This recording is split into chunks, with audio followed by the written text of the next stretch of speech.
Right. Thank you for having me today. This is incredibly exciting, which is not to say nerve-wracking to stand in front of so many people. All right. Let's start. By profession, I really look forward into the future a lot. I try to plan, I try to strategize, I try to figure out where to take a business or an entrepreneur.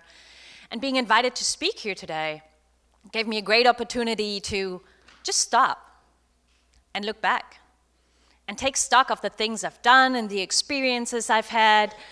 And as part of that, it occurred to me that the term social has played an immense role in my life, which was never clear to me until I was invited to come here and talk to you about what I've done so far. Therefore, we'll be talking about socialism and social entrepreneurship. I was born in what you guys call the GDR.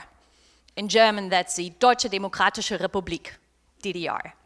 As you can see, that was the former East, and I was born in a place in the middle of nowhere, just kind of outside of Berlin.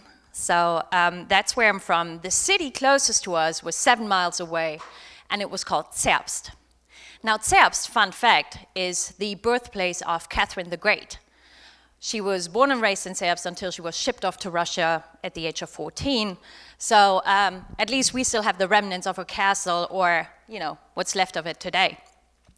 Zerbst is a city in East Germany, of course, was ruled by socialism. Now, I know that Americans have a different perception of what socialism means. And I'm not saying we should repeat this experiment. I think we've learned our lesson. We've, been there, done that. Socialism is not great. But picture me. I was 3 and 4 years old when we still had socialism. And the more I thought about what has shaped me as a person and what probably has influenced my career is growing up in an area or in a time that was ruled by socialism. At the age of 3, I wasn't really affected that much by the politics and the economic rule of socialism, at least not directly, or I wasn't that aware of it. What I was aware of, though, was the kind of community socialism created in the village that I was from. Now picture this village 7 miles outside of Zerbst with another unspeakable name called Stolz. Stolz has about 800 inhabitants, 700 in winter, and it's a small place. But it was a very tight-knit community of people helping each other out, looking after each other. My dad, to this day, is one of the head hunters in Stolz. By that I mean he's leading the hunting club. So was his dad, and so I'm pretty sure he would have loved for me to be. People were working on the fields together. They were supporting each other. There wasn't so much competition. It was more about how can we, as a village, as a community, work together to move our community forward? How can we help each other out? And you gotta admit, we had this childcare thing really figured out.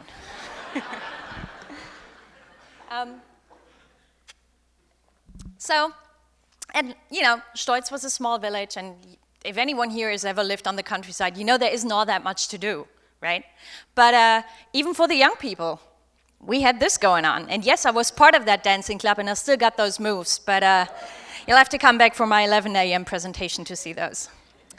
All of this is by way of saying that I grew up in a very loving home and household with my parents, made for some pretty happy kids. And it was kind. It was a tight-knit community. Everybody knows everybody, which can be good and bad, but pretty much we were looked after. That also means that our path was pretty much set out for us.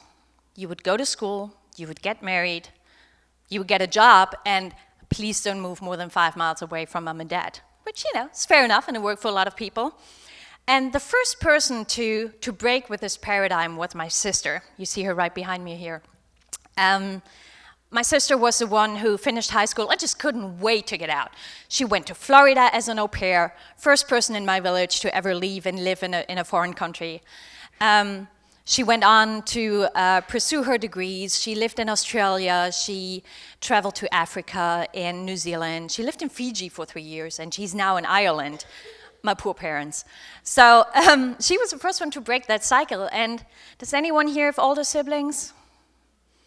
Yeah, if you're anything like me, the rule is what she can do, I can do. So by the time I finished high school, while I was finishing high school, I started exploring my options. So if she's going to Australia, then, what are my options? How can I top this? How can I be better and faster and whatnot? So long story short, I spent a summer in Disneyland outside of Paris, serving burgers and fries, which, is a life experience. From there, I went on to Thailand to teach English to children and monks in a monastery in the north of the country. I went on to Australia to backpack around that continent by myself. I was 20 at that time. Came back to Germany, pursued my undergraduate degree in both Germany and France, took a year off to get work experience at a charity in Paris, development corporation in Germany, and a consulting business in Berlin. And by the end of that, it was clear I wanted to go back to school. I needed a master's degree to do what I really want to do, and as Doug mentioned, I did my master's in sustainability sciences both in Germany and in Australia, which was a fantastic experience. So now picture me, I'm 26 years old, 2 degrees in my pocket, 2 years of work experience. I'm ready to do this. I'm going to take on the world. I'm going to support social entrepreneurs and make everybody sustainable. Come on! Only that nobody was really hiring. So I'm coming out of school, top grades and everything, and I couldn't find a job. It's just no one was hiring anyone with my profile. And I had 2 options. I could sit around and mope, and that's no fun. If you've been in that situation, that's terrible. So instead, I started doing some consulting work trying to help pay the bills. That went so-so, but that's how it goes. And I spent some of my free time at a place called the Social Impact Lab Hamburg. Basically a place where social entrepreneurs would hang out and work on their ventures, and I would just pop in and provide my advice and consulting for free, because I needed to learn and I needed the connections, and it really paid off. After about 8 months, I started working at a place called the Do School, my first proper job at, 28, I think? And I want to slow down here for a little bit and have a sip of water. Do School is a great example of what I'm here to do. And by here, I don't just mean Richmond, but really in the world. The Do School is a program that we call an accelerator. And the idea is that they look for individuals all around the world who have an idea to create social change in their communities, in their countries, wherever. And they want to create this change not so much through charity or government program, but by becoming active themselves and using the tools of entrepreneurship and business to create that change. At the Do School, we would identify 15 to 20 young people between 20 and 30 and invite them to come to Hamburg for 10 weeks. They would stay in Hamburg and go through a boot camp. 6 days a week, we would sharpen their skills in the topics of social change and social impact. What is that? How do you assess it? And how do you create a program that achieves that certain social impact you're trying to get to? At the same time, of course, we would just bombard them with business training and trying to bring out the entrepreneurs in them. I believe everybody can be an entrepreneur. It's nothing you're born with. It's something you can learn if you have the right mindset. So for 10 weeks, we would support people and really take them from their initial idea to business plan. After 10 weeks, they would go back to their home communities all around the world, and I would continue to work with them via email and Skype mostly, trying to coach them through the process of overcoming all the hurdles of implementing your venture. Because having a plan is all good and great while you're in Hamburg and you're developing it, and then you go back to Ghana, and suddenly you realize, oops, my assumptions may have been wrong, or, whatever it is. Things never work out the way they do, but that's what I was there for. For another 10 months, I would support them in implementing their ventures and guide them through the process, so that after about a year, they were set free into the world. They would stay part of our alumni program, and that was really rewarding. And I want to take this moment to talk a little bit more about social entrepreneurship.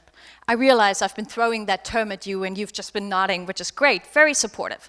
But I want to give you a better sense of what social entrepreneurship really is. So first of all, meet Maria Nazietkina. Like me, Maria spent some time living abroad, and when she came back to Ukraine, she was really frustrated at the increasing deterioration of her city and the government's unwillingness to do anything about it. It was just depressing. So Maria took matters into her own hand, and she found different citizens around different neighborhoods and mobilized those people to do something about this. They would clean up forests, they would clean up parks, they would repair playgrounds and public elevators.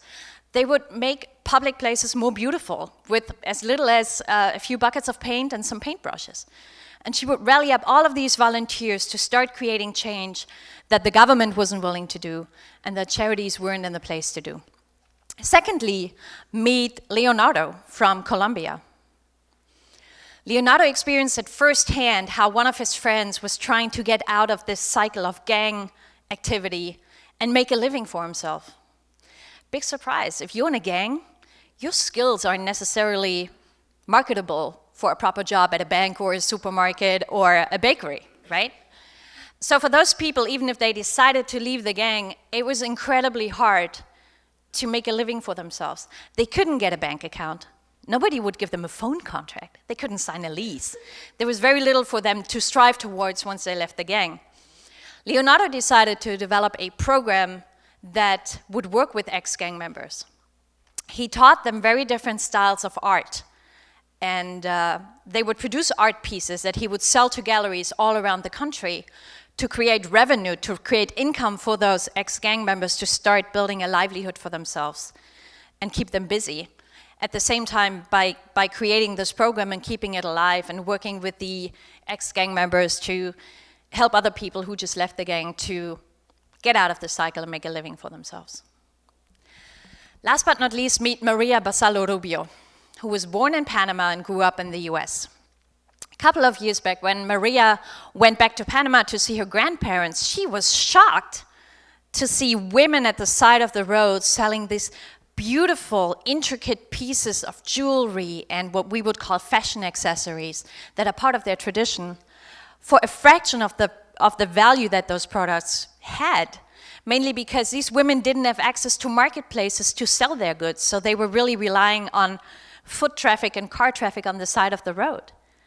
So Maria decided to launch something called Desde Latino, which is a marketplace. And what she does is she sells these products to Western markets, to larger markets within Panama, but also within the US, so that you can buy products like you see in the picture here, which is great because A, it creates fair wages. She can pay a fair price for those products to the women artisans back in Panama. She can keep the tradition alive, and she empowers these women by helping them out of poverty, by training them as entrepreneurs, by showing them the value of their tradition, and by helping them support their families. What all of these three people have in common is they had a great idea for creating social change in their communities. What they also had in common is they had no idea how to go about it. And thirdly, what they had in common was me. I was a person who would try to connect those dots and train them up to help them make their ideas become reality, which is a fantastic job, and I never want to do anything else. Has anyone in here ever been in a long-distance relationship? Right. If you have been, then you know there comes a point where you need to decide if you can live with that person for more than a week at a time. That's where I was at after about a year at the Do School. I'd met this amazing guy from Richmond. And we knew we wanted to take this to the next step and see how it works. So I left the Do School and I came to this beautiful city called Richmond. And I spent a couple of months just trying to get to know the city, see what it's all about, tried my way through all the microbreweries, just to see if I could live here. Being German, that was a done deal pretty quickly. And to cut a long story short, we got married on a Friday, and I was back on a plane to Europe on Monday. My tourist visa had run out, so to make the most out of it, I spent the next 7 months in Europe. And I visited organizations that are similar to the Do School, that support these bold and courageous entrepreneurs with a vision for social change who wanted to use business and not charity and not government to make this change come real. You'd be surprised how many there are out there. I traveled across 6 countries. I went to Netherlands, Belgium, Germany, UK, Ireland, Sweden, and Denmark to visit those different support organizations and say, hey, how do you guys do your job? How long do you work with these entrepreneurs? Is it a boot camp over a weekend? Is it a 3-month program? How hard do you work them? What do you teach them? How much money do you give them, or do they pay to come? I was really curious to find out what's the best way of supporting these social entrepreneurs. And after 7 months, I came back to Richmond and continued my research here in the US. I went to New Orleans, I went to Washington, D.C., and I went to New York City. I have many more places on my list, so if there are any sponsors in the room, come talk to me. And what I found in all of these big cities is that any Amsterdam, Berlin, London, New York, they've done a really, really good job of setting in place systems to support those entrepreneurs. From the very early stage of having a good idea, all the way to having businesses up and running, and they need help in scaling those up and making them bigger. So the big cities are no problem. But what I found was that smaller communities, think Baltimore, Cleveland, Richmond, have their very own issues of social inequality, lack of access to transport, employment, education. I don't think I have to tell you what the problems are in this city. So we have all of these problems, and we certainly have entrepreneurship in Richmond, but we haven't managed to bring those two together so well. So since I've gotten here, I have been working with, different institutions to try to see what's already happening in the social enterprise space. Where are the gaps? How can we feed into this to make this ecosystem flourish, make it stronger, and make it grow?